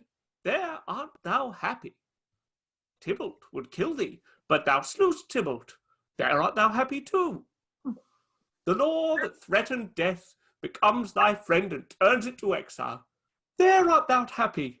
A pack of blessings lights upon thy back. Happiness courts thee in her best array, but like a misbehaved and sullen wench, thou pounced upon thy fortune and thy love. Take heed, for such die miserable. Go, get thee to thy love, as was decreed. Ascend her chamber hence and comfort her. But look thou stay not till the watch be set. For when thou canst not pass to Mantua, where thou shalt live, till we can find a time to blaze your marriage, reconcile your friends, beg pardon of the prince, and call thee back. Go before, nurse, commend me to thy lady, and bid her hasten all the house to bed, which heavy sorrow makes them apt unto. Romeo is coming. My lord, I'll tell my lady you will come. Do so, and bid my sweet prepare to chide. Oh, here, sir, a ring. She begs you, sir. Hie you, make haste, for it grows very late. Exit nurse. How well my comfort is revived by this. Go hence. Good night, and here stands all your state. Either be gone before the watch be set, or by the break of day disguised from hence. Sojourn in Mantua. I'll find out your man, and he shall signify from time to time every good hap to you that chances here. Give me thy hand. 'Tis late. Farewell. Good night. Exit. Scene 4, a room in Capulet's house. Enter Capulet, Lady Capulet, and Paris. Things have fallen out, sir, so unluckily that we have had no time to move our daughter. Look you, she loved her kinsman Tybalt dearly. It is very late. She'll not come down tonight. These times of woe afford no time to woo. Sir Paris, I will make a desperate tender of my child's love. I think she will be ruled in all respects by me. Nay more, I doubt it not. Wife, go you to her ere you go to bed. Acquaint her here of my son Paris' love, and bid her, mark you me, on Wednesday next. But soft, what day is it? Monday, my lord. Monday? Well, Wednesday's too soon. Thursday let it be. Oh, Thursday. Tell her she shall be married to this noble earl. Will you be ready? But what say you to Thursday? My lord, I would that Thursday were tomorrow. We'll get you gone. On Thursday be it then. Go you to Juliet ere you go to bed. Prepare her, wife, against this wedding day. Farewell, my lord. Exit. Scene 5, Capulet's Orchard. Enter Romeo and Juliet above at the window. Wilt thou be gone? It is not yet near day. It was the nightingale and not the lark that pierced the fearful hollow of thine ear.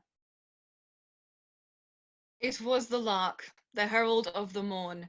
No nightingale. Look, love, what envious streaks do lace the severing clouds in yonder east. I must be gone and live, or stay and die. Yon light is not daylight, I know it. It is some meteor that the sun exhales, to be to thee this night a torch-bearer, and light thee on thy way to Mantua. Therefore stay yet, thou needst not to be gone. Let me be ta'en then, let me be put to death. I am content, so thou wilt have it so. I have more care to stay than will to go. Come, death, and welcome. Juliet wills it so. How is it, my soul? Let's talk. It is not day. Oh, it is. Hie, hence, be gone, away. It is the lark that sings so out of tune. Some say the lark makes sweet division. This doth not so, for she divideth us. Oh, now be gone, more light and light it grows. Enter nurse to the chamber. Madam! Nurse? Your lady mother is coming to your chamber. The day is broke. Be wary. Look about. Exit. Then, window, let day in and let life out. Farewell, farewell. One kiss, and I'll descend. He goeth down. Art thou gone so? Love, lord, I, husband, friend, I must hear from thee every day in the hour. For in a minute there are many days. Oh, by this count I shall be much in years ere I again behold my Romeo. Farewell. I will omit no opportunity that may convey my greetings, love, to thee. Or think'st thou we shall ever meet again? I doubt it not, and all these woes shall serve for sweet discourses in our time to come. Adieu, adieu. Exit Romeo. Oh, fortune, fortune, all men call thee fickle. If thou art fickle, what dost thou with him that is renowned for faith? Be fickle, fortune, for then I hope thou wilt not keep him long, but send him back. Ho, daughter, are you up? Who is that calls? Is it my lady mother? What unaccustomed cause procures her hither? Enter Lady Capulet. Why, how now, Juliet? Madam, I am not well. Evermore weeping for your cousin's death? What, wilt thou wash him from his grave with tears? Have done. Some grief shows much of love, but much of grief shows still some want of wit. Yet let me weep for such a feeling loss. So shall you feel the loss, but not the friend which you weep for. Feeling so the loss, cannot choose but ever weep the friend. Well, girl, thou weepest not so much for his death as that the villain lives which slaughtered him. What villain, madam? That same villain, Romeo. Villain and he be many miles asunder. God pardon him, I do with all my heart, and yet no man like he doth grieve my heart. That is because the traitor murderer lives. Ay, madam, from the reach of these my hands, would none but I might venge my cousin's death. Find thou the means, but now I'll tell thee joyful tidings, girl. and joy comes well in such a needy time. What are they, I beseech your ladyship? Well, well, thou hast a careful father, child, one who, to put thee from thy heaviness, hath sorted out a sudden day of joy, that thou expectest not, nor I looked not for. Madam, in happy time, what day is that? Marry, my child, early next Thursday morn, the gallant young and noble gentleman, the county Paris, St. Peter's Church, shall happily make thee there a joyful bride. Now by St. Peter's Church and Peter too, he shall not make me there a joyful bride. I wonder at this haste, that I must wed ere he that should be husband comes to woo. I pray you, tell my lord and father, madam, I will not marry yet. Here comes your father. Tell him so yourself. Enter Capulet and nurse. How now? A conduit girl? What, still in tears? Evermore showering? In one little body thou counterfeit'st a bark, a sea, a wind, for still thy eyes, which I may call the sea, do ebb and flow with tears. How now, wife? Have you delivered to her our decree? Aye, sir, but she will none. She gives you thanks. I would the fool were married to her grave. How? Will she none? Doth she not give us thanks? Is she not proud? Doth she not count her blessed, unworthy as she is, that we have wrought so worthy a gentleman to be her bridegroom? Not proud you have, but thankful that you have. Proud can I never be of what I hate, but thankful even for hate that is meant love. What is this? Proud, and I thank you, and I thank you not, and yet not proud. Fettle your fine joints 'gainst Thursday next to go with Paris to St. Peter's Church, or I will drag thee on a hurdle thither. Out, you green sickness carrion! Out, you baggage, you tallow face! Good father, I beseech you on my knees, hear me with patience but to speak a word. I'll hang thee, young baggage! Disobedient wretch, I tell thee what, get thee to church on Thursday, or never after look me in the face. My fingers itch. Wife, we scarce thought us blessed that God had lent us but this only child. But now I see this one is one too much, and that we have a curse in having her. God in heaven bless her. You are to blame, my lord, to rate her so. And why, my lady Wisdom? Hold your tongue, good Prudence, matter with your gossips, go. I speak no treason. Oh, God, you got it. May not one speak. God's bread! It makes me mad.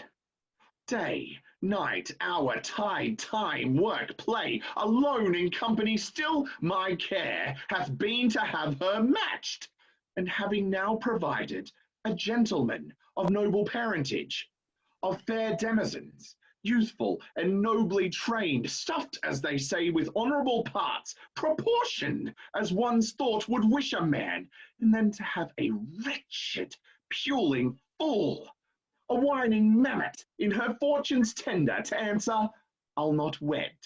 I cannot love. I am too young, I pray you pardon me.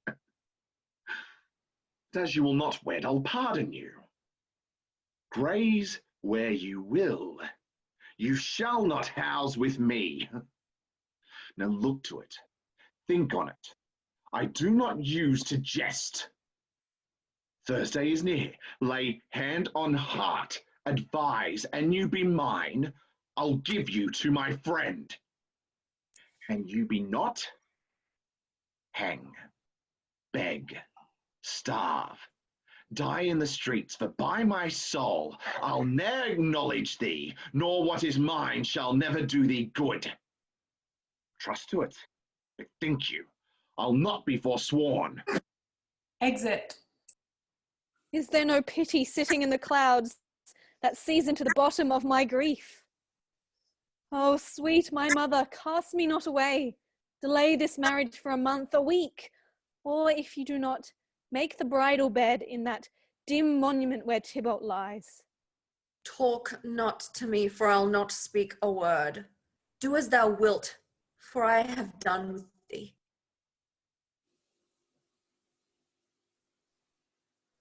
O God, O nurse, how shall this be prevented? My husband is on earth, my faith in heaven. Comfort me, counsel me. What sayest thou? Hast thou not a word of joy? Some comfort, nurse. Here, Faith, here it is. Romeo is banished, and all the world to nothing, that he dares ne'er come back to challenge you. Or, if he do, it needs must be by stealth. Then, since the case so stands as it now doth, I think it best you married with the county. Oh, he's a lovely gentleman, beshrew my very heart. I think you are happy in the second match, that it excels your first, or if it did not, your first is dead, or 'twere as good as he were, as living here and you no use of him. Speakest thou from thy heart? And from my soul too, or else beshrew them both. Well, thou hast comforted me marvellous much. Go in, and tell my lady I am gone, having displeased my father, to Lawrence's cell, to make confession and to be absolved. Marry, I will, and this is wisely done. Exit. Ancient damnation, O most wicked fiend! Is it more sin to wish me thus forsworn, or to dispraise my lord with that same tongue which she hath praised him with above compare, so many thousand times? Go, counsellor, thou and my bosom henceforth shall be twain. I'll to the friar to know his remedy. If all else fail, myself have the power to die. Exit. Act 4, Scene 1, Friar Lawrence's cell. Enter Friar Lawrence and Paris. On Thursday, sir. The time is very short. My father Capulet will have it so, and I am nothing slow to slack his haste. You say you do not know the lady's mind. Uneven is the course, I like it not. Immoderately she weeps for Tybalt's death, and therefore have I little talked of love, for Venus smiles not in a house of tears. Look, sir, here comes the lady towards my cell. Enter Juliet. Happily met, my lady and my wife. That may be, sir, when I may be a wife. But that may be, must be, love on Thursday next. What must be, shall be. Come you to make confession to this father? To answer that, I should confess to you. Oh, poor soul, thy face is much abused with tears. It may be so. Are you at leisure, Holy Father, now, or shall I come to you at evening mass? My leisure serves me, pensive daughter, now. My lord, we must entreat the time alone. God shield I should disturb devotion. Juliet, on Thursday, early will I rise. Ye, till then, adieu, and keep this holy kiss. Exit. Oh, shut the door, and when thou hast done so, come weep with me. Past hope, past cure, past help. Ah, Juliet, I already know thy grief. It strains me past the compass of my wits.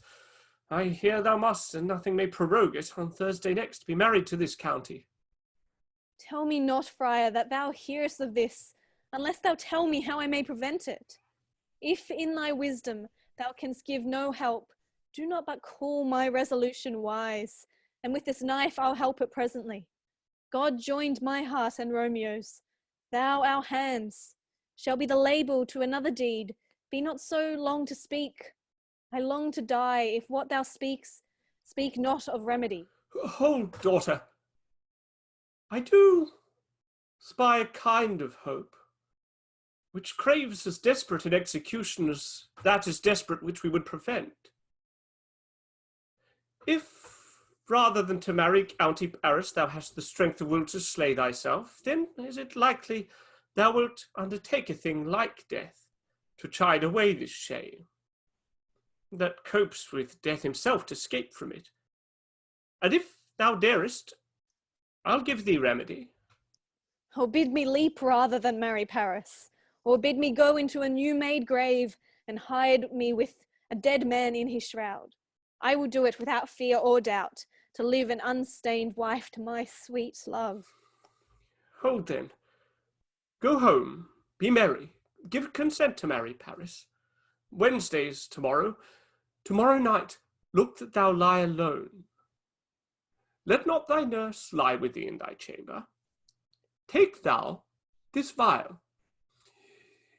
Being then in bed, and this distilled liquor drink thou off, when presently through all thy veins shall run a cold and drowsy humour. For no pulse shall keep his native progress, but surcease. No warmth, no breath shall testify thou liv'st. The roses in thy lips and cheeks shall fade to paly ashes. Thy eyes' windows fall like death when he shuts up the day of life. Shall stiff and stark and cold appear like death. And in this borrowed likeness of shrunk death, thou shalt continue 42 hours, and then awake, as from a pleasant sleep.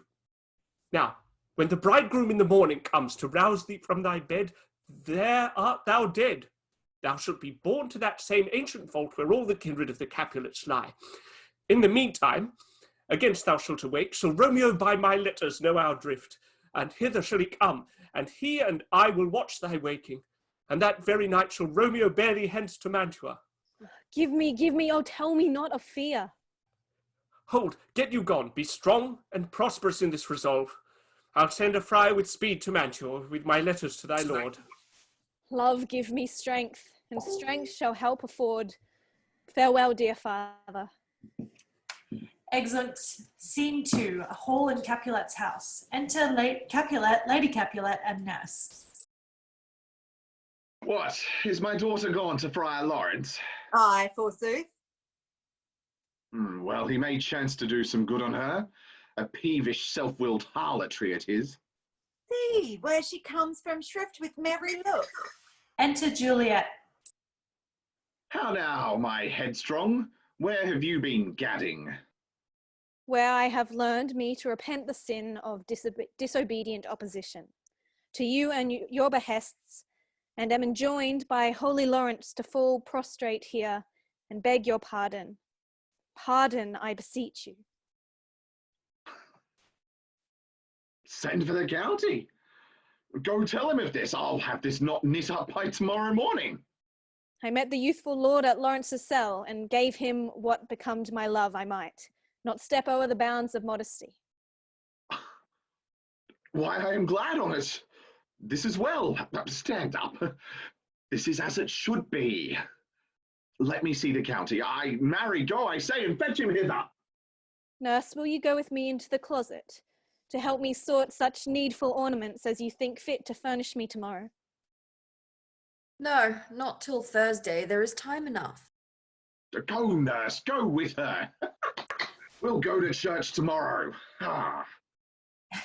Exit scene 3, Juliet's chamber. Enter Juliet and nurse. Aye, those attires are best, but, gentle nurse, I pray thee, leave me to myself tonight, for I have need of many orisons to move the heavens to smile upon my state, which, well thou knowest, is cross and full of sin. Enter Lady Capulet. Need you my help? No, madam, we have culled such necessaries as a hovel for our state tomorrow. So please you let me now be left alone, and let the nurse this night sit up with you. Good night. Get thee to bed and rest, for thou hast need. Exit Lady Capulet and nurse. Farewell. God knows when we shall meet again. I have a faint cold fear thrills through my veins that almost freezes up the heat of life. I'll call them back again to comfort me. Nurse! What should she do here? My dismal scene, I needs must act alone. Come, vial. What if this mixture do not work at all? Shall I be married then tomorrow morning? No, this shall forbid it. Lie thou there. Laying down her dagger. What if it be a poison which the friar subtly hath ministered to have me dead, lest in this marriage he should be dishonoured, because he married me before to Romeo? I fear it is, and yet methinks it should not, for he hath still been tried a holy man. How if, when I am laid into the tomb, I wake before the time that Romeo come to redeem me? There's a fearful point. Shall I not then be stifled in the vault, to whose foul mouth no healthsome air breathes in, and there die strangled ere my Romeo comes? Or if I live, is it not very like the horrible conceit of death and night, together with the terror of the place, as in a vault, an ancient receptacle, where for these many 100 years the bones of all my buried ancestors are packed? Oh, look, methinks I see my cousin's ghost seeking out Romeo that did spit his body upon the rapier's point. Stay, Tybalt, stay! Romeo, I come. This do I drink to thee. She falls upon her bed with the curtains. Scene 5, Juliet's chamber. Enter nurse. Mistress! What mistress? Juliet! Fie, you slugger bed. Madam, sweetheart. Why, bride. What, not a word? You take your pennyworths now, sleep for a week. For the next night, I warrant, the county Paris hath set up his rest, that you shall rest but little. God forgive me. Marry and amen. How sound is she asleep? I must needs wake her. Madam, madam, madam. I let the county take you in your bed. He'll fright you off, faith. Undraws the curtains. What, dressed and in your clothes and down again? I must needs wake you. Lady, lady, lady. Alas, alas, help, help. My lady's dead, my lord, my lady. Enter Lady Capulet. What noise is here? Oh, lamentable day. What is the matter? Look, look, oh, heavy day. Oh me. Oh me, my child, my only life, revive. Look up or I will die with thee. Help! Help, call help. Enter Capulet. For shame, bring Juliet forth, her lord is come. She's dead. Alack the day. Let me see her. Out. Alas, she's cold. Her blood is settled. Her joints are stiff. Life and these lips have long been separated. Death lies on her like an untimely frost upon the sweetest flower of all the field. A woeful time. Death, that hath ta'en her hence to make me wail, ties up my tongue, and will not let me speak. Enter Friar Lawrence in Paris with musicians. Is the bride ready to go to church?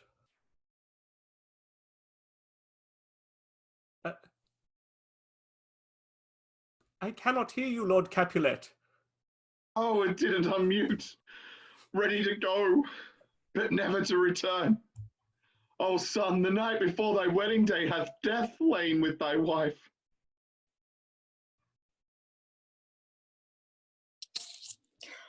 Have I thought long to see this morning's face, and doth it give me such a sight as this? Accursed, unhappy, wretched, hateful day, most miserable hour that e'er time saw in lasting labour of his pilgrimage. Beguiled, divorced, wronged, spit up, spited, slain, most detestable death by thee beguiled, O love, O life, not life, but love in death. Oh, child, my soul and not my child. Dead art thou. Alack, my child is dead. And with my child my joys are buried. Heaven and yourself had part in this fair maid. Now heaven hath all, and all the better is it for the maid. Your part in her you could not keep from death, but heaven keeps his part in eternal life. The most you sought was her promotion, for 'twas your heaven she should be advanced, and weep ye now, seeing she is advanced above the clouds, as high as heaven itself, on this fair course. And as the custom is, in all her best array bear her to church.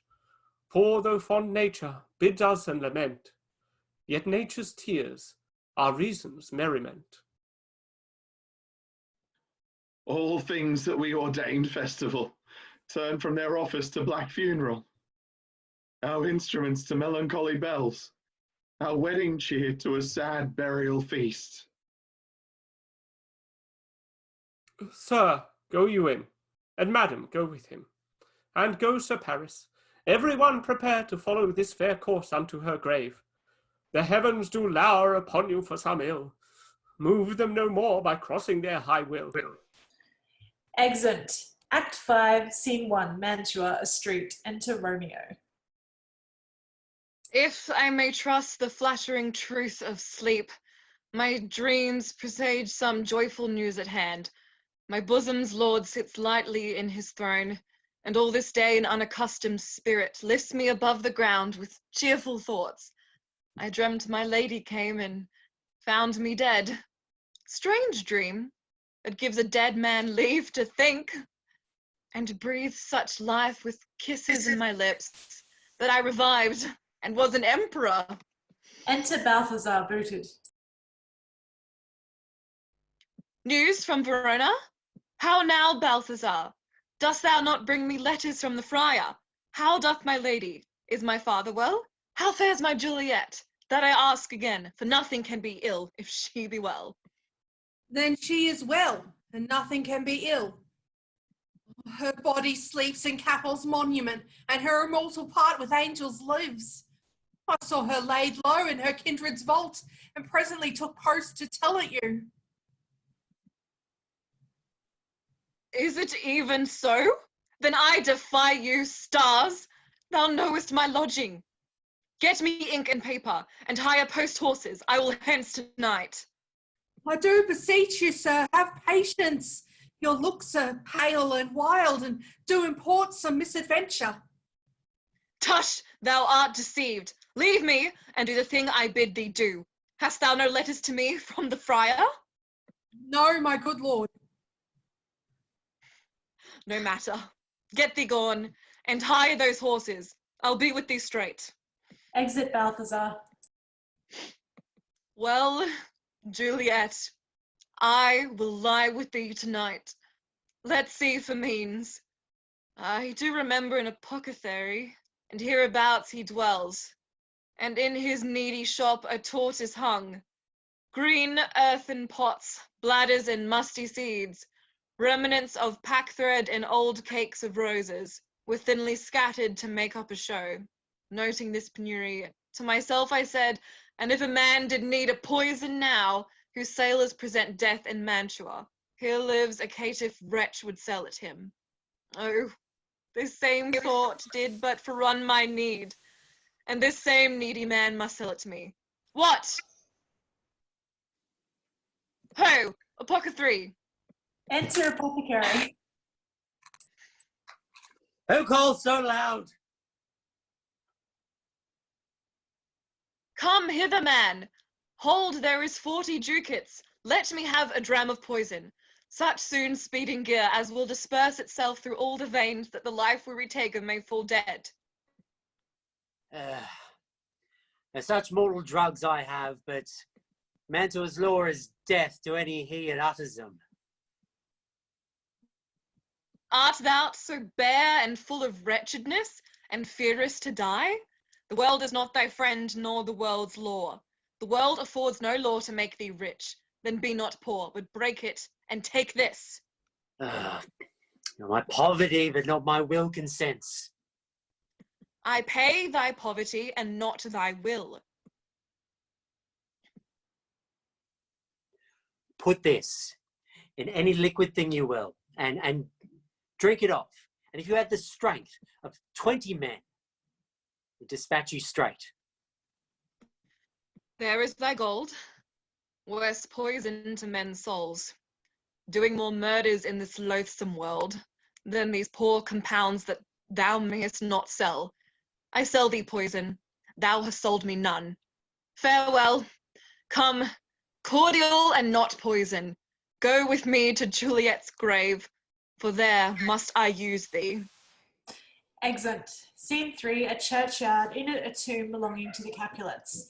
Enter Paris and his page bearing flowers and a torch. Oh, sweet flower, with flowers thy bridal bed I strew. Oh woe, thy canopy is dust and stones, which with sweet water nightly I will dew, or wanting that with tears distilled by moans. What cursed foot wanders this way tonight? to cross my obsequies, and true love's right. What, with a twist? Muffle me, knight, a while. Retires. Enter Romeo and Balthazar with a torch, mattock, and something else. Give me that mattock and the wrenching iron. Hold, take this letter. Early in the morning, see thou deliver it to my lord and father. Give me thy light. Upon thy life, I charge thee. Whate'er thou hearest or seest, stand all aloof, and do not interrupt me in my course. Why I descend into this bed of death is partly to behold my lady's face, but chiefly to take thence from her dead finger a precious ring, a ring that I must use in dear employment. Therefore hence, be gone. I will be gone, sir, and not trouble you. So shalt thou show me friendship. Take thou that, live and be prosperous, and farewell, good fellow. All the same, I'll hide me hereabout. His looks I fear, and his intents I doubt. Retires. Thou detestable Moor, thou womb of death, gorged with the dearest morsel of the earth, thus I enforce thy rotten jaws to open, and in despite, I'll cram thee with more food. Opens the tomb.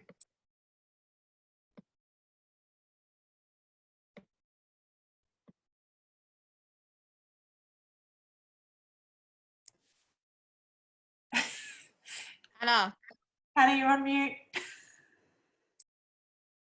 Wrong button. Good.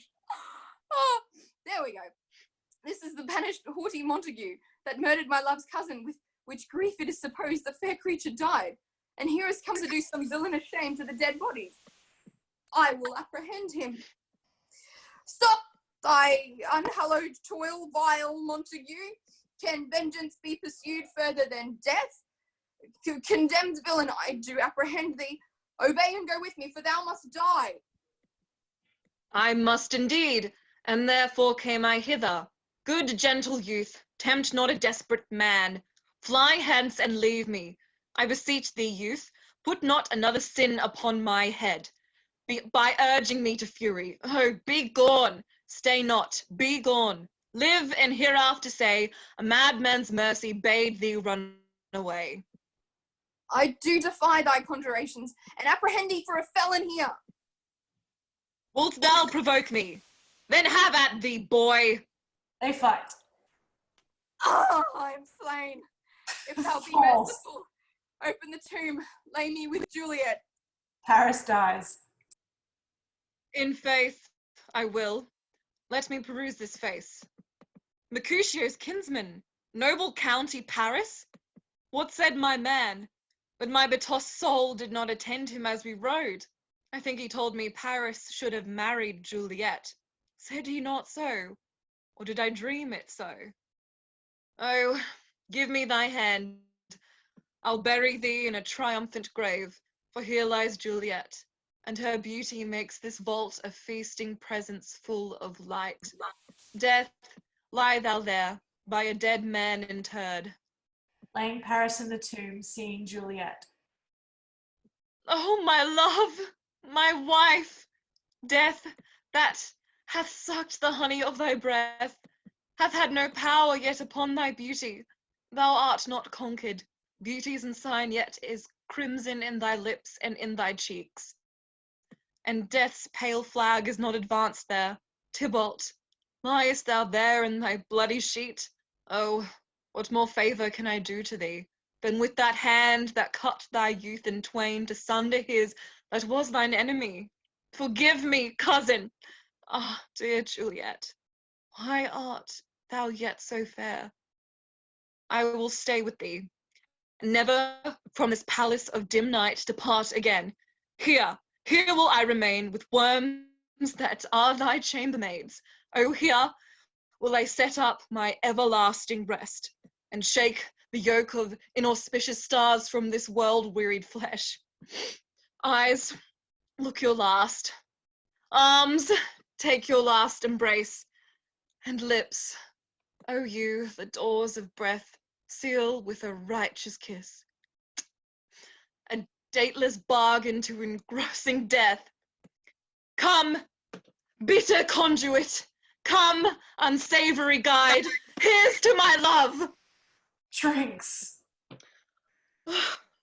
Oh, true apothecary, thy drugs are quick. Thus, with a kiss, I die. Dies. Enter at the other end of the churchyard, Friar Lawrence with a lantern, crow, and spade. Who's there? Here's one, a friend, and a one that knows you well. Oh, bliss be upon you. Tell me, good my friend, what torch is yon that vainly lends his light, as I discern it, burneth in the Keppel's monument? It does so, holy sir. And there's my master, one that you love. Who is it?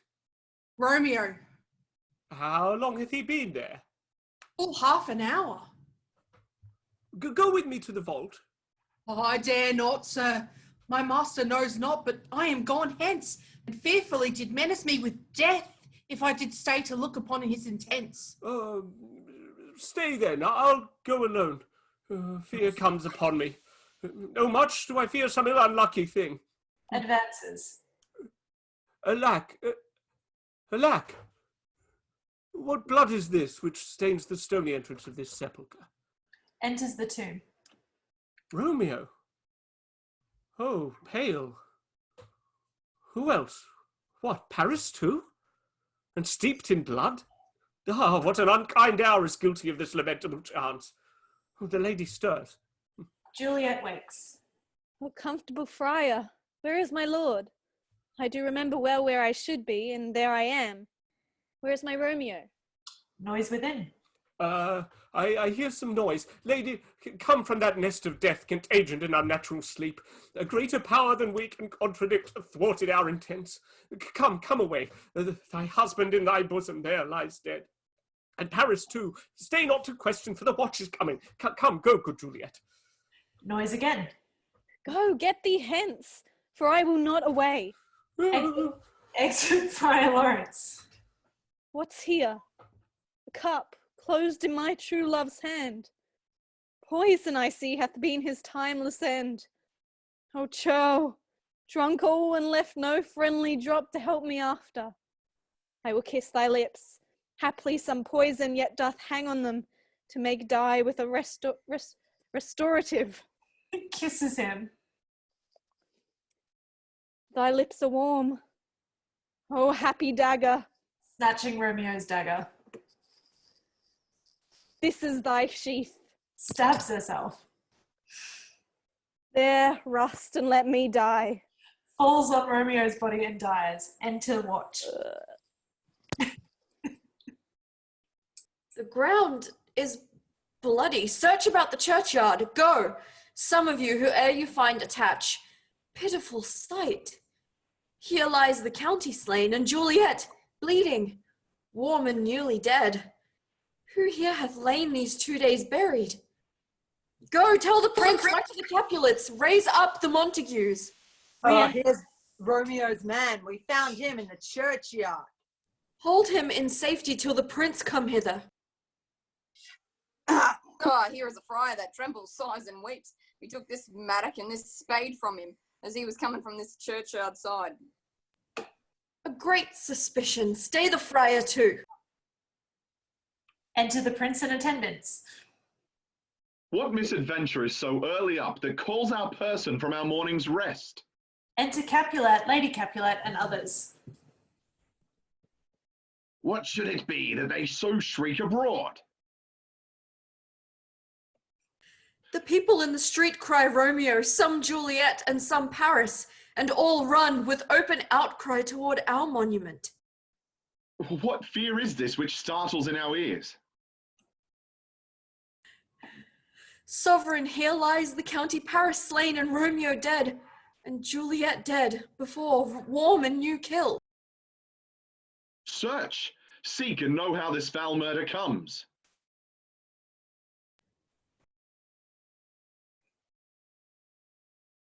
Here is a friar and slaughtered Romeo's man, with instruments upon them fit to open these dead men's tombs.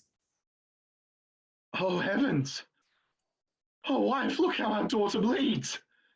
This dagger has mistaken. For lo, his house is empty on the back of Montague, and it missheathed in my daughter's bosom. Enter Montague and others.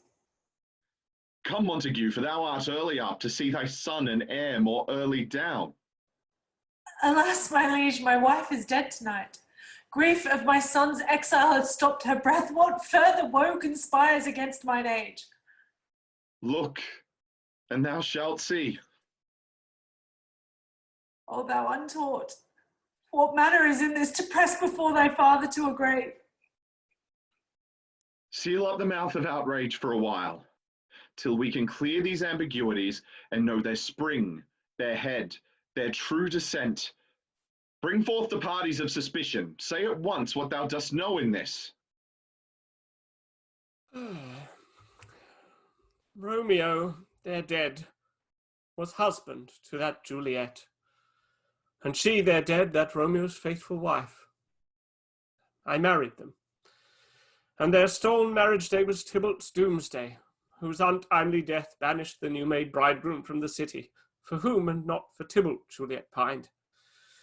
You, to remove that siege of grief from her, betrothed and would have married her perforce to county Paris.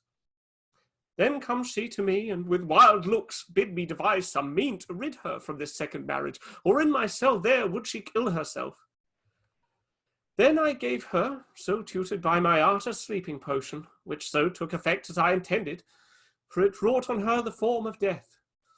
Meantime I writ to Romeo that he should hither come as this dire night, to help to take her from her borrowed grave, being the time the potion's force should cease. But he which bore my letter, then all alone at the prefixed hour of her waking, came I to take her from her kindred's fault. But when I came, some minute ere the time of her awaking, here untimely lay the noble Paris and true Romeo dead.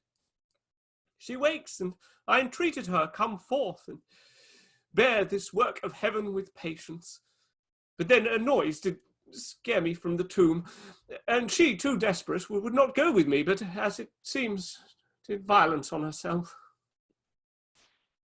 We still have known thee for a holy man. Where's Romeo's man? What can he say in this?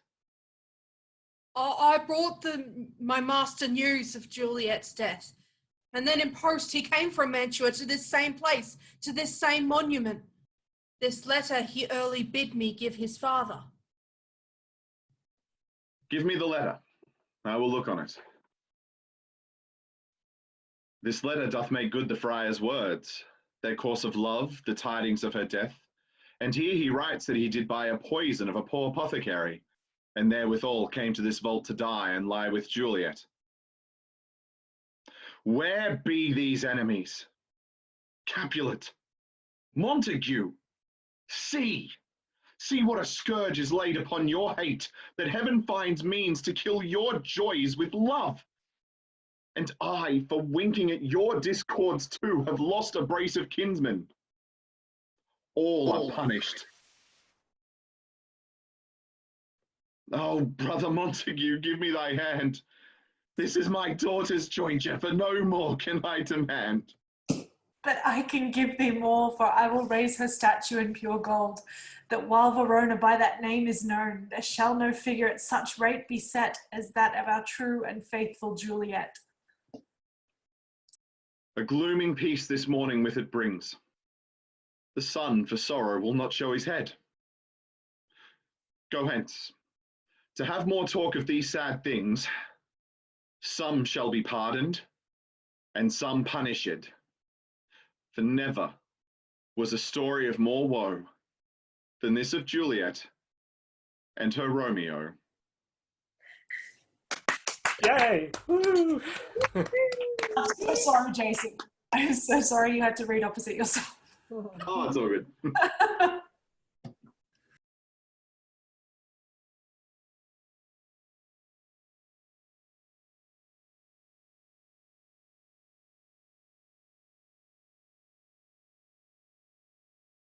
There's an entire scene I cut that was between Friar Lawrence and some other friar, and they're just chatting about the letter that they've sent. I'm like, Oh yeah, this was like I think basically the gist of it was, did you deliver my letter? No, sorry, I didn't deliver your letter. Dang.